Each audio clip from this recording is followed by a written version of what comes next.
My name is Brian Banks, former NFL player, now working with the NFL. I'm in the officiating department as well as football operations. When I was asked not too long ago about coming here to speak, I was also asked what would the subject be? Right away, choices. Let's talk about choices. At the age of 16 in 2002, I was wrongfully convicted of rape.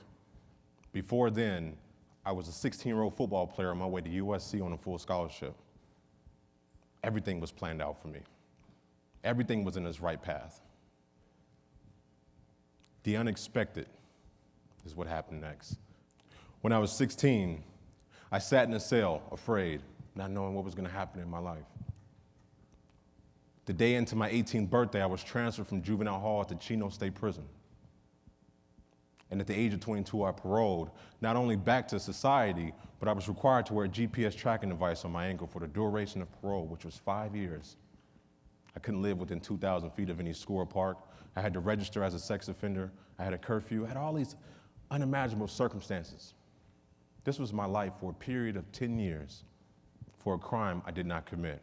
Here I am now, 18 years old, with a 6-year sentence. I remember leaving the courthouse, going back into a holding cell, and while I was in the holding cell, I sat down, shaking uncontrollably. And I'm trying to add up how much time I had left to serve.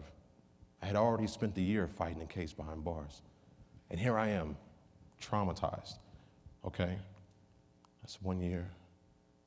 Carry to 2, divided. That's 4 years and 2 more months to go.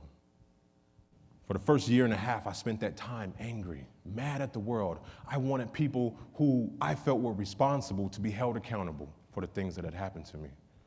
So day in and day out, I began to become angry and frustrated and depressed. Every negative emotion you can think of, I owned it. It fully consumed me. One day I woke up in my cell and I got off my bunk and I looked out the small window that they provide us with, a little small slit in the wall. And something dawned on me this day. And that thing that dawned on me this day was the first time it had actually dawned on me in the year, almost 2 years that I had been fighting this case. I am not in control over the things that are going on in my life. I am not in control over what is taking place in my life. This entire time, I've been trying to be in control over the things I had no control over. And I allowed the aggression and negativity and the anger begin to consume me, and I had no way to release it. This was just for me. I realized that day that I had fully consumed myself with this negative energy. It didn't come with the problem. It came as my reaction. I made a pact to myself. From this day forward, I would no longer allow this situation to control my life. Rather, I'd be in control of my life while in this situation.